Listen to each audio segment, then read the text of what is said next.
जय श्री राम दोस्तों, कैसे हो आप सब। आशा करता हूं कि आप लोग अच्छे ही होंगे। दोस्तों, आज इस वीडियो के माध्यम से मैं आपको एक मंगलवार की कथा सुनाने जा रहा हूं। दोस्तों, यह हनुमान जी की पावन और पवित्र कथा। इस कथा के बारे में एक कहा जाता है और धार्मिक मान्यता भी है कि यदि इस कथा को सुनने से पहले अगर आप अपने मन में कोई भी इच्छा, कोई मनोकामना अगर रख रहे हैं और उसको रख के सुन रहे हैं, तो दोस्तों पूरे श्रद्धा और भक्ति भाव के साथ आप सुनिएगा। मैं आपसे मजाक नहीं कर रहा और झूठ भी नहीं बोल रहा। बस आप प्रभु श्री राम का नाम का ध्यान करते हुए आप इस कथा को पूरा सुनिए और सुनने के बाद आपकी जो मनोकामना, जो मनो इच्छा है, वो आपकी 7 दिन के अंदर अंदर बहुत ही जल्दी ही पूरी हो जाएगी। दोस्तों, ये कथा मंगलवार की है और आने वाले मंगलवार को आपको इस कथा को सुनना भी चाहिए। तो आज इस वीडियो के माध्यम से जो मैं कथा आपको सुनाने जा रहा हूँ, इसको बिल्कुल ध्यान से सुनिएगा। और दोस्तों, अनुरोध करता हूँ कि आप एक बार इस कथा को सुनने से पहले प्रभु श्री राम नाम का ध्यान करते हुए, उनको मन में याद करते हुए इस कथा को जरूर सुनिए। मैं विश्वास के साथ कह रहा हूँ, जो चमत्कार आप पूजा पाठ करने के बाद आपको नहीं मिल रहा है, उसका लाभ नहीं मिल रहा है, जो फल नहीं मिल पा रहा है, जो मनोकामना आपकी अधूरी है, अगर इसको आप प्रभु श्री राम का नाम का ध्यान करते हुए अगर आप इस कथा को सुनेंगे, दोस्तों मैं पूरे विश्वास के साथ कह रहा हूँ, 7 दिन के अंदर अंदर ही आपकी वो मनो इच्छा पूरी हो जाएगी। और कोई अगर अटका हुआ काम है जो सफल नहीं हो पा रहा, तो दोस्तों वो काम भी आपका तुरंत ही सफल हो जाएगा। आप आजमा के देख लीजिए। आइए बिना देरी करें इस वीडियो में और आगे बढ़ते हैं और इस कथा को ध्यान से सुनते हैं। लेकिन दोस्तों, उससे पहले अगर आपने इस वीडियो को लाइक नहीं किया तो प्लीज़ एक बार लाइक करके हमारे चैनल को सब्सक्राइब जरूर कर दीजिएगा और बेल आइकन को जरूर प्रेस कर दीजिए, ताकि हर वीडियो को नोटिफिकेशन सबसे पहले आपको मिल सके। और दोस्तों, कमेंट बॉक्स में एक बार प्रेम से जय श्री राम के साथ साथ जय हनुमान जी महाराज लिखना बिल्कुल भी ना भूलें। कथा बड़े मंगलवार की। हनुमान जी को पराक्रम, बल, सेवा और भक्ति के आदर्श देवता माने जाते हैं। इसी वजह से पुराणों में हनुमान जी को सकल गुण निधान भी कहा गया है। गोस्वामी तुलसीदास जी ने भी लिखा है कि चारों जुग प्रताप तुम्हारा है प्रसिद्धि जगत उजियारा। इस चौपाई का अर्थ है कि हनुमान जी इकलौते ऐसे देवता हैं जो हर युग में किसी न किसी रूप में गुणों के साथ जगत के लिए संकट मोचक बनकर हमेशा मौजूद रहेंगे। शास्त्रों में कहा गया है कि हनुमान जी की सेवा करने से और उनका व्रत रखने से उनकी विशेष कृपा अपने भक्तों पर सदैव बनी रहती है। ज्योतिष शास्त्र कहता है कि हनुमान जी का व्रत करने से कुंडली में मौजूद सभी ग्रह शांत हो जाते हैं। जितने भी ग्रह उथल पुथल होते हैं या उतार चढ़ाव रहता है या कोई ग्रह आपको ज़्यादा परेशान कर रहा है, तो आप ऐसा करने से आपके सारे ग्रह शांत हो सकते हैं और उनकी असीम कृपा भी आपको होती है। अपने भक्तों पर आने वाले हर संकट का हनुमान जी दूर करते हैं। संतान प्राप्ति के लिए हनुमान जी का व्रत बहुत ही श्रेष्ठ और फलदायी माना जाता है। इस व्रत को करने से भूत प्रेत और काली शक्तियों का प्रभाव नहीं पड़ता। मंगलवार का व्रत करने से सम्मान, साहस और पुरुषार्थ बढ़ता है। अब आइए सुनते हैं हनुमान जी की ये पावन कथा। व्यास जी ने कहा कि एक बार नैमिषारण्य तीर्थ में 80,000 मुनि एकत्र होकर पुराणों से ज्ञाता श्री सूत जी से पूछने लगे कि हे महामुनि, आपने हमें अनेक पुराणों की कथाएं सुनाई हैं। अब कृपा करके हमें ऐसा व्रत और कथा बताएं जिसे करने से संतान की प्राप्ति हो तथा मनुष्यों को रोग, शोक, अग्नि एवं सर्व दुख आदि का भय दूर हो सके, क्योंकि कलयुग में सभी जीवों की आयु बहुत कम है। फिर इस पर उन्हें रोग, चिंता के कष्ट लगे रहेंगे, तो फिर वह श्री हरि के चरणों में अपना ध्यान कैसे लगा सकेंगे। तब श्री सूत जी बोले कि हे मुनियों, आपने लोक कल्याण के लिए बहुत ही उत्तम और श्रेष्ठ बात पूछी है। एक बार युधिष्ठिर ने भगवान श्री कृष्ण ने लोक कल्याण के लिए यही प्रश्न किया था। भगवान श्री कृष्ण और युधिष्ठिर का संवाद तुम्हारे सामने मैं कहता हूं, इसको तुम बिल्कुल ध्यान से सुनना। एक समय की बात है, पांडवों की सभा में श्री कृष्ण जी बैठे थे।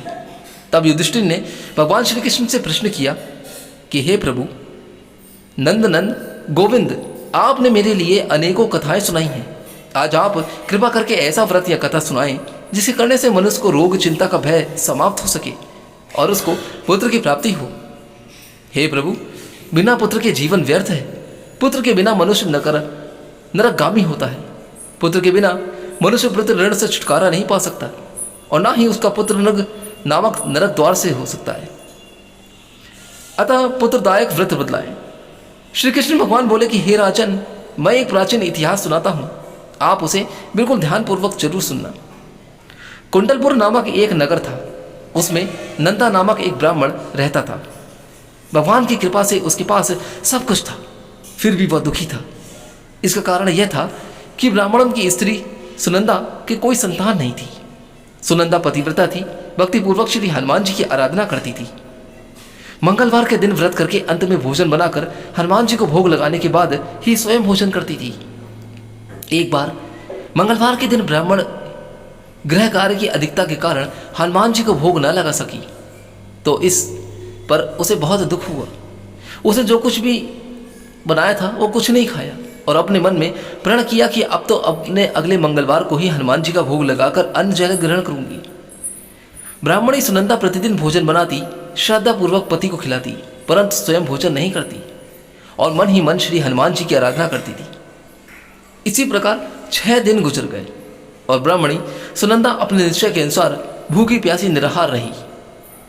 अगले मंगलवार को ब्राह्मणी सुनंदा प्रातःकाल ही बेहोश होकर गिर पड़ी।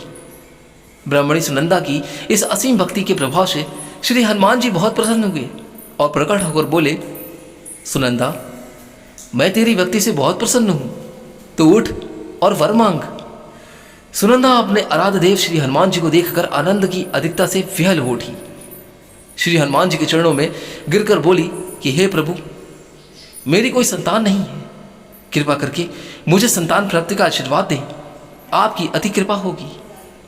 श्री महावीर जी बोले कि तेरी इच्छा पूर्ण होगी, तेरे एक कन्या पैदा होगी, उसके अष्टांग प्रतिदिन सोना दिया करेंगे। इस प्रकार कहकर श्री महावीर जी अंतर्ध्यान हो गए। ब्राह्मणी सुनंदा बहुत हर्षित हुई और सभी समाचार अपने पति से कहा। ब्राह्मण देव कन्या का वरदान सुनकर कुछ दुखी हुए, परंतु सोना मिलने की बात सुनी तो बहुत प्रसन्न हुए। विचार किया कि ऐसी कन्या के साथ मेरी निर्धनता भी समाप्त हो जाएगी। श्री हनुमान जी की कृपा से वह ब्राह्मणी गर्भवती हुई और 10वें महीने में उसे बहुत ही सुंदर पुत्री प्राप्त हुई। यह बच्ची अपने पिता के घर में ठीक उसी तरह से बढ़ने लगी जिस प्रकार शुक्ल पक्ष का चंद्रमा बढ़ता है। 10वें दिन ब्राह्मण ने उस बालिका का नाम संस्कार किया। नामकरण रखा। उसके कुल पुरोहित ने उस बालिका का नाम रत्नावली रखा, क्योंकि यह कन्या सोना प्रदान किया करती थी। इस कन्या ने पूर्व जन्म में बड़े ही विधान से मंगलदेव का व्रत किया था। रत्नावली का अष्टांग बहुत सा सोना देता था। उस सोने से नंदा ब्राह्मण बहुत ही धनवान हो गया। अब ब्राह्मणी भी बहुत अभिमान करने लगी थी। इसी तरीके से समय बीतता रहा। अब रत्नावली 10 वर्ष की हो चुकी थी। एक दिन जब नंदा ब्राह्मण प्रसन्नचित्त था, तब सुनंदा ने अपने पति से कहा, सुनिए, मेरी पुत्री रत्नावली विवाह की योग्य हो गई है, अतः आप कोई सुंदर तथा योग्य वर देखकर इसका विवाह कर दीजिए। यह सुन ब्राह्मण बोला कि अभी तो रत्नावली बहुत छोटी है। तब ब्राह्मणी बोली, शास्त्रों की आज्ञा है कि कन्या 8वें वर्ष में गौरी, 9 वर्ष में रोहिणी, 10वें वर्ष में कन्या, इसके पश्चात रजस्वला हो जाती है। गौरी के दान से पाताल लोक की प्राप्ति होती है, रोहिणी के दान से बैकुंठ लोक की प्राप्ति होती है, कन्या के दान से इंद्रलोक में सुखों की प्राप्ति होती है। हे स्वामी, अगर रजस्वला का दान किया जाता है तो घोर नरक की प्राप्ति होती है। इस पर ब्राह्मण बोला कि अभी तो रत्नावली मात्र 10 वर्ष की ही है और मैंने तो 16-16 साल की कन्याओं के विवाह कराए हैं, अभी इतनी जल्दी ही किया है। तब ब्राह्मणी सुनंदा बोली, आपको तो लोभ अधिक हो गया है लगता है। शास्त्रों में कहा गया है कि माता पिता और बड़ा भाई रजस्वला कन्या को देखते हैं तो वह अवश्य ही नरकगामी हो जाते हैं। तब ब्राह्मण बोला कि अच्छी बात है, कल मैं अवश्य ही योग वर की तलाश में अपना दूत भेजूंगा। दूसरे दिन ब्राह्मण ने अपने दूत को बुलाया और आज्ञा दी कि जैसी सुंदर मेरी कन्या है वैसा ही सुंदर वर उसके लिए तलाश करो। दूत अपने स्वामी की आज्ञा पाकर निकल पड़ा। पंपई नगर में उसने एक सुंदर लड़के को देखा। यह बालक एक ब्राह्मण परिवार का बहुत ही गुणवान पुत्र था और बहुत ही उत्तम था। इसका नाम सोमेश्वर था। दूत ने इस सुंदर व गुणवान ब्राह्मण पुत्र के बारे में अपने स्वामी को पूर्ण विवरण दिया, उसके बारे में सब कुछ बताया। ब्राह्मण नंदा को भी सोमेश्वर अच्छा लगा और फिर शिव मुहूर्त में विधिपूर्वक कन्यादान करके ब्राह्मण ब्राह्मणी संतुष्ट हुए। परंतु ब्राह्मण के मन में तो लोभ समाया हुआ था। उसने कन्यादान तो कर दिया था, पर वह बहुत ही खिन्न भी था। उसने विचार किया कि रत्नावली तो अब चली जाएगी और मुझे इससे जो सोना मिलता था वह भी अब नहीं मिलेगा। मेरे पास जो भी कुछ धन था इसके विवाह में खर्च हो गया और शेष जो बचा है वह भी कुछ दिनों बाद समाप्त हो जाएगा। मैंने तो इसका विवाह करके बहुत बड़ी भूल कर दी। अब कोई ऐसा उपाय हो कि रत्नावली मेरे घर में ही बनी रहे, अपनी ससुराल ना जाए। क्षोभ रूपी राक्षस ब्राह्मण के मस्तिष्क पर छाता जा रहा था। रात भर अपने शैया पर बेचैनी से करवटें बदलते बदलते उसने एक बहुत ही क्रूर निर्णय लिया, एक ऐसा फैसला जो बहुत ही निर्दयी भी था। उसने विचार किया कि जब रत्नावली को लेकर उसके पति सोमेश्वर अपने घर के लिए जाएगा तो वह मार्ग में छिपकर सोमेश्वर का वध कर देगा और अपनी लड़की को अपने घर ले आएगा, जिससे नियमित रूप से उसे सोना भी मिलता रहेगा और समाज का कोई मनुष्य उसे दोष भी नहीं दे सकेगा। ऐसा विचार कर उसने यह कार्य करने की सोची। प्रातःकाल हुआ तो नंदा और सुनंदा ने अपने जमाई तथा लड़की को बहुत सारा धन देकर अपने घर से खुशी खुशी विदा किया। सोमेश्वर अपनी पत्नी रत्नावली को लेकर ससुराल से अपने घर की तरफ चल दिया। ब्राह्मण नंदा का महालोभ के वशीभूत हो अपने मति खो चुका था। पाप पुण्य को उसने विचार न रहा। अपने भयानक व क्रूर निर्णय को कार्य रूप देने के लिए उसने अपने दूत को मार्ग में अपने जमाई का वध करने के लिए भेज दिया, ताकि रत्नावली से प्राप्त होने वाला सोना उसे हमेशा मिलता रहे और वो कभी निर्धन ना हो। ब्राह्मणमय के दूत ने अपने स्वामी की आज्ञा का पालन करते हुए उसके जमाई सोमेश्वर का मार्ग में ही वध कर दिया। समाचार प्राप्त कर ब्राह्मणमय नंदा मार्ग में पहुंचा और रुदन करती हुई अपनी पुत्री रत्नावली से बोला कि हे पुत्री, मार्ग में लुटेरों ने तेरे पति का वध कर दिया है। भगवान की इच्छा है कि आगे किसी का कोई वश नहीं चलता। अब तो घर चल, वहां पर ही रहकर शेष जीवन व्यतीत करना। जो भाग्य में लिखा है अब वही होगा, तू चिंता मत कर। अपने पति की अकाल मृत्यु से रत्नावली बहुत दुखी हुई। करुण रुदन करते हुए अपने पिता से बोली कि हे पिताजी, इस संसार में जिस स्त्री का पति नहीं है उसका जीना व्यर्थ है। मैं अपने पति के साथ ही अपने शरीर को जला दूंगी और सती होकर अपने इस जन्म को माता पिता के नाम को तथा सास ससुर के यश को सार्थक करूंगी। ब्राह्मण में नंदा अपने पुत्र रत्नावली के वचनों को सुनकर बहुत दुखी हुआ। वह मन ही मन ऐसा विचार करने लगा कि मैंने व्यर्थ ही जमाई का वध कर पाप अपने सिर ले लिया है। रत्नावली तो उसके पीछे अपने प्राण तक देने को तैयार है। मेरा तो दोनों तरफ से मरण हो गया। धन तो अब मिलेगा नहीं, जमाई वध के पाप के फलस्वरूप यम यातना भी भुगतनी पड़ेगी। यही वो बार बार सोचकर उसका मन बहुत खिन्न हुआ जा रहा था। सोमेश्वर की चिता बनाई गई और रत्नावली सती होने की इच्छा से अपने पति का सिर अपनी गोद में रखकर चिता में बैठ गई। जैसे ही सोमेश्वर की चिता को अग्नि लगाई गई, वैसे ही प्रसन्न हो मंगलदेव वहां प्रकट हुए। अब बोले कि हे रत्नावली, मैं तेरी पति भक्ति से बहुत प्रसन्न हूं, तू वर मांग। रत्नावली ने अपने पति का जीवन दान मांगा। तब मंगलदेव बोले कि रत्नावली, तेरे पति अजर और अमर है, यह महाविद्वान भी होगा और इसके अलावा तेरी जो इच्छा हो उसके लिए तू वर मांग सकती है। तब रत्नावली बोली कि हे ग्रहों के स्वामी, यदि आप मुझ पर प्रसन्न हैं तो मुझे यह वरदान दीजिए कि जो भी मनुष्य मंगलवार के दिन प्रातःकाल लाल पुष्प लाल चंदन से पूजा करके आपका स्मरण करे, उसको रोग व्याधि ना हो, स्वजनों का कभी वियोग ना हो, सर्प अग्नि तथा शत्रुओं का भय ना रहे। जो स्त्री मंगलवार का व्रत करे वह कभी विधवा ना हो। मंगलदेव बोले कि तथास्तु, ऐसा ही होगा। यह कहकर अंतर्ध्यान हो गए। सोमेश्वर मंगलदेव की कृपा से जीवित हो उठा। रत्नावली अपने पति को पुनः प्राप्त कर बहुत ही ज्यादा प्रसन्न हुई और मंगलदेव का व्रत प्रत्येक मंगलवार को करके व्रतराज और मंगलदेव की कृपा से इस लोक में सुख ऐश्वर्य को भोगते हुए अंत में अपने पति के साथ स्वर्गलोकों को गई। मंगलवार व्रत की यह दूसरी पावन पवित्र कथा। दोस्तों, इस पहली कथा को सुनने से आपको जरूर कुछ ना कुछ प्राप्त जरूर हुआ होगा और इसके साथ ही आप इस मंगलवार की दूसरी कथा को ध्यान से सुनिएगा। दोस्तों, एक बार इस वीडियो को लाइक करके हमारे चैनल को सब्सक्राइब करना मत भूलिएगा और कमेंट बॉक्स में एक बार जय मंगलदेव लिखना ना भूलें। ऋषिनगर के केशव दत्त ब्राह्मण अपनी पत्नी अंजलि के साथ रहता था। केशव दत्त के घर में धन संपत्ति की कोई कमी नहीं थी। नगर में सभी केशव दत्त का सम्मान करते थे, लेकिन केशव दत्त संतान नहीं होने से बहुत ही चिंतित रहता था। दोनों पति पत्नी प्रत्येक मंगलवार को हनुमान जी की पूजा करते थे। विधिवत मंगलवार का व्रत करते हुए कई वर्ष बीत गए। ब्राह्मण बहुत निराश हो गया, लेकिन उसने व्रत करना नहीं छोड़ा।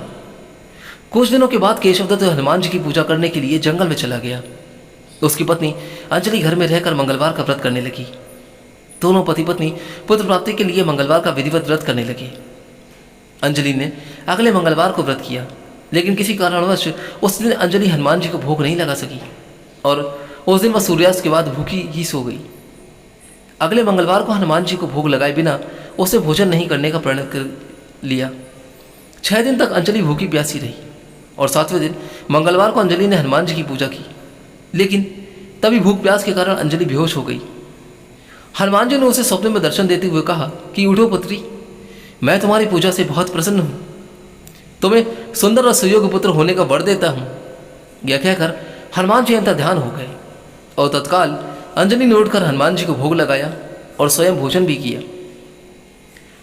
हनुमान जी की अनुकंपा से अंजलि ने एक सुंदर शिशु को जन्म दिया। मंगलवार को जन्म लेने के कारण उस बच्चे का नाम मंगल प्रसाद रखा गया। कुछ दिनों बाद अंजलि का पति केशव दत्त भी घर लौट आया। उसने मंगल को देखा तो अंजलि से पूछा कि ये सुंदर बच्चा किसका है। अंजलि ने खुश होते हुए हनुमान जी के दर्शन देने और पुत्र प्राप्त होने का वरदान देने की सारी कथा अपने पति को सुनाई, लेकिन केशव दत्त को उसकी बातों पर विश्वास नहीं हुआ। उसके मन में पता नहीं कैसे यह कलुषित विचार आ गया कि अंजलि ने उसके साथ विश्वासघात किया है। अपने पापा को छिपाने के लिए अंजलि झूठ बोल रही है। उसको ऐसा लग रहा है कि यह बच्चा उसका नहीं है। केशव दत्त ने उस बच्चे को मार डालने की योजना बनाई और एक दिन केशव दत्त स्नान के लिए कुंभ पर गया। मंगल भी उसके साथ कुएं पर चला गया। केशव दत्त ने मौका देखकर मंगल को कुएं में फेंक दिया और घर आकर बहाना बना दिया कि मंगल तो कुएं पे मेरे पास पहुंचा ही नहीं। केशव दत्त के इतना कहने के बाद ठीक मंगल दौड़ता हुआ घर लौट आया। केशव दत्त मंगल को देखकर बुरी तरह हैरान हो उठा।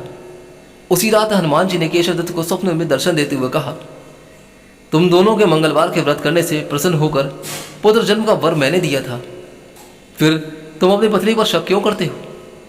उसी समय केशव दत्त ने अंजलि को जगाकर उसे क्षमा मांगते हुए स्वप्न में हनुमान जी के दर्शन देने की सारी कहानी सुनाई। केशव दत्त ने अपने बेटे को हृदय से लगाकर बहुत प्यार किया और उस दिन के बाद सभी आनंद पूर्वक रहने लगे। मंगलवार का विधिवत व्रत करने से केशव दत्त और उसके सभी कष्ट दूर होते चले गए और इस तरह जो स्त्री पुरुष विधिवत रूप से मंगलवार का व्रत करके व्रत कथा सुनते हैं, हनुमान जी सभी कष्ट दूर करके घर में धन संपत्ति का भंडार भर देते हैं। शरीर के सभी रक्त विकार रोग जो भी शरीर में होते हैं वो सब नष्ट हो जाते हैं और व्यक्ति इन सभी रोगों से मुक्त हो जाता है। उसके सभी संकट सभी कष्ट हनुमान जी स्वयं ही हर लेते हैं। दोस्तों, बोलिए प्रेम से जय श्री राम। आशा करता हूं दोस्तों कि यह कथा मंगलवार की आपको जरूर पसंद आई होगी। अगर ये कहानी आपको अच्छी लगी हो, ये वीडियो अगर आपको पसंद आई हो और इससे आपको कुछ ज्ञान प्राप्त हुआ हो, तो दोस्तों जल्दी से इस वीडियो को लाइक करके हमारे चैनल को सब्सक्राइब जरूर कर दीजिएगा। आज्ञा दीजिए, फिर मिलूंगा जल्दी ही कोई और अच्छी कहानी, कथा, वीडियो या उपाय को लेकर। तब तक के लिए दोस्तों आप अपने जीवन में खुश और स्वस्थ रहें। हनुमान जी महाराज की कृपा आपके परिवार के प्रत्येक सदस्य पर सदैव बनी रहे, ताकि आपके जीवन के हर संकट, हर रोग, हर बीमारी स्वयं हनुमान जी हरते लें। एक बार कमेंट बॉक्स में दोस्तों प्यार से जय श्री राम लिखना ना भूलें।